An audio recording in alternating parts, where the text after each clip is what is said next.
지난달 말 러시아 병사들을 태우고 전장을 달리는 소형 승용차. 변변찮은 장갑 하나 없는 차량은 우크라이나군 드론 공격 한 번에 폭발합니다. 침공 이후 약 3년 동안 러시아군이 잃은 장갑차와 군용 차량만 5만 6천 대 이상. 재고마저 바닥나자 지난해 12월부터 러시아군이 민간 승용차로 병사를 태우고 전장에 나타나는 일이 부쩍 늘었습니다. 문제는 러시아군이 투싼, 모하비, 렉스턴 등의 국산 차량을 우크라이나 전장에 동원할 수 있다는 것. 우리나라는 국제사회의 대러시아, 벨라루스 제재에 동참하고 있어 원칙적으로 2000cc 초과 승용차와 일부 부품 등을 러시아로 직접 수출할 수 없지만 지난해까지도 중앙아시아에 있는 구소련 국가 키르기스스탄을 거쳐 우회 수출이 이뤄진 탓입니다. 우회 수출은 한국에서 국산 신차나 중고차를 키르기스스탄이 수입하고 러시아에 수출하는 방식인데요. 지난해 키르기스스탄은 전체 자동차 수입량 중 중국에 이어 두 번째에 이르는 규모의 차량을 한국에서 들여왔습니다. 그런데 키르기스스탄은 같은 기간 자동차 전체 수출량 중 84%, 약 757만 달러 어치를 러시아로 수출했습니다. 지난해 2월 우리 정부 발표에 따르면 수십만 달러 값어치 중고차 6대를 키르기스스탄을 거쳐 러시아로 우회 수출한 모 업체가 적발됐습니다.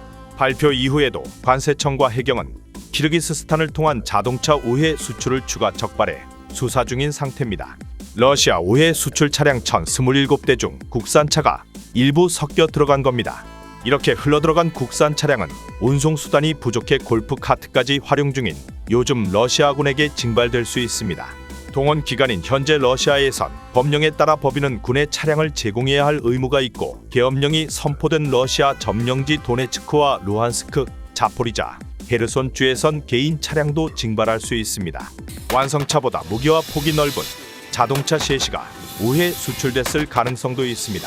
지난해 키르기스스탄은 우리나라에서 자동차 셰시를 중국, 일본에 이어 세 번째 많은 양을 수입했는데 같은 기간 셰시 수출량의 55%가 러시아로 25%가 벨라루스로 향했습니다. 그러니까 보병용 소형 어떤 화력 체계 요 정도는 박격포라든지 무반동총 요 정도는 충분히 가능합니다. 보통 소형 우리나라가 사용하고 있는 소형 저술 차량, 소형 저술 차량, 전술용 차량 또는 인력 운송을 위한 그런 거, 그다음에 이제 소형 화기들, 박격포, 무반동총 요 정도는 뭐 기술적으로는 전혀 문제가 없습니다. 근데 하는지 안 하는지에 대한 증거는 사실 전혀 없잖아요, 이게. 그래서 단언하기는 좀 참 곤란한.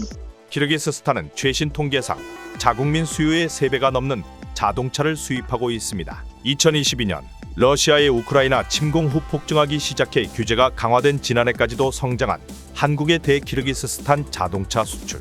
러시아로 향할 것을 알고도 우회 수출을 하는 한국 업자들은 형사처벌 대상입니다. 정부는 키르기스스탄 주재 기업과 교민을 대상으로 계도 중이지만 현지인이 러시아와 거래하는 걸 단속할 수는 없어서 국산차가 러시아로 흘러들어가는 걸 원천 차단하는 건 사실상 불가능한 실정입니다.